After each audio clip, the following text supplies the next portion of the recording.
Wait, let's watch the clip. I found the white family that purchased the first black wood of my bloodline off the slave ships in Charleston. Yep, that's what we came up with. If I wanted to today, I could find the white wood descendants in southern Georgia and pull up on their house. Do y'all know how aggressive that is? That is so weird. Let's just have a moment. Let's have a moment of silence. For how weird that is. Okay, let's keep watching. One day I will. Yeah. One day you will. No, you won't. What do you mean you're gonna roll up on the house of the white people whose ancestors owned your family? That makes no sense to me. Now, in case we need an update here, guys, you are not responsible for the actions of your ancestors. If your ancestors owned slaves, if your ancestors were slaves, you are a totally separate individual in person. You did not own the slaves. You were not the slave. So why would you, as the descendant, roll up on the other descendant's house and do so aggressively? Why would you be daydreaming about that? Why? Okay? If your grandpappy stole some lunch money from somebody else's granddaddy in school, you're not responsible for that. You don't have to meet them in their front yard and go fuck them up. You really don't. You don't. Okay? Let's keep watching. They ain't got no money though. I Zillowed their crib. They broke. Like, yeah. That's the thing we want to talk about with slavery, man. Is there's a lot of white people fumbled. Like, y'all, They fumbled the bag. yeah, you had working for you, you still couldn't come up. How you broke and you had slaves? Yeah, that was bad. That was gold. They fumbled, bro. He's actually making a very interesting point, which plays into the lunacy of wanting to show up to these people's homes. Okay, you just said that you sort of feel this connection with this family, I guess, because their ancestors owned yours and you want to show up to their house because there's some sort of direct link there. But then you also acknowledge that the link didn't really work that well because this family is not doing as well as you are. Here you are on the Shannon Sharp podcast. You're hanging out. You've got a successful comedy career. You're presumably making quite a bit of money. And you're talking about these people whose ancestors owned yours and they don't have the money anymore. And we like to talk about this great link of racism and power that keeps white people above black people and allows them to oppress us. But here you are, more successful than the family that, in the past presumably owned your family.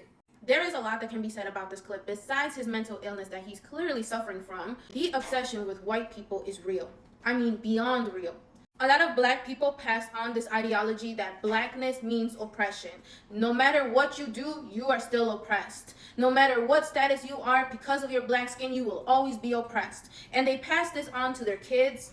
And a lot of black people are severely obsessed with the time period they have never experienced, nor will they ever experience, to the point where a lot of black people cosplay being slaves. That is the truth. And my issue with a lot of this ideology is that black people, when it comes to this time period, it is their sacred cow.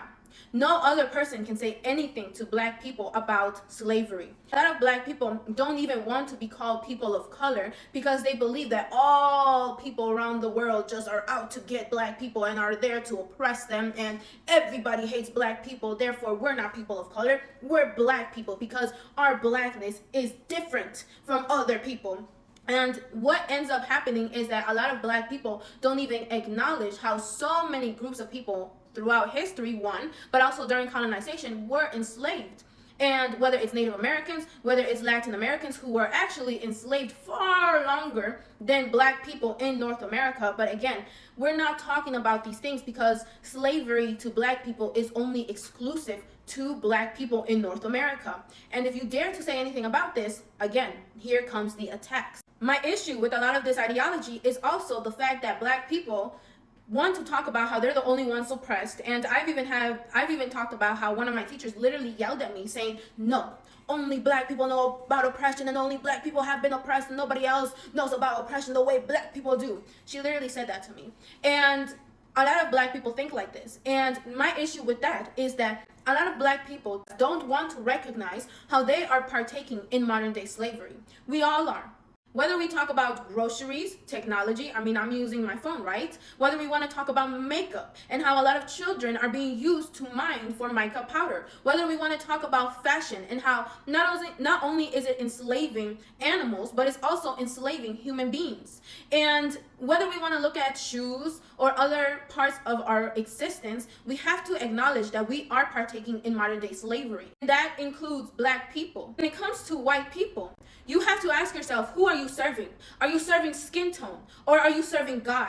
Are you going to repent to black people, groups of people that have never lived through slavery in this time period? Or are you going to repent to God? Are you going to be worshiping skin tone or are you going to be worshiping God? Because idolatry is very, very much real. You have to be aware of the things that you're worshiping. Being white is not a crime.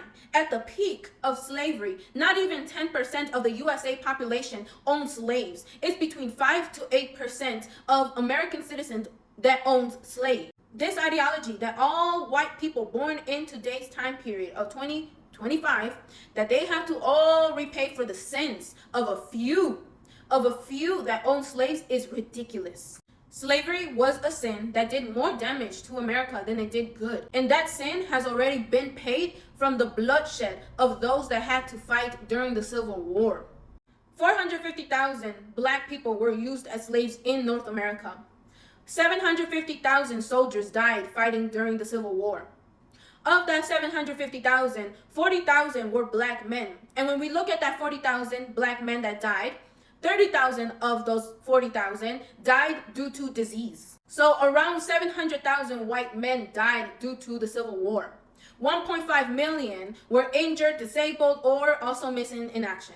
So again, a lot of lives were already used to repay for that sin. Even Abraham Lincoln talked about this. So there's no need for you as a white person to apologize for a part of history you never partook in to a group of people that have never been enslaved. Living in the United States means that we are extremely privileged compared to the rest of the world, and that includes black people. Black people are given educational opportunities, financial opportunities, housing opportunities, food opportunities, just like the rest of us are. So this notion that you as a white person have to repay for a crime you never committed is insanity. We don't even have to enlist in the army for us to have these rights that we are given, that other people sacrifice their lives in order to give to us. Instead of obsessing over slavery from the past, we need to be obsessed with being grateful to God for living in this great nation.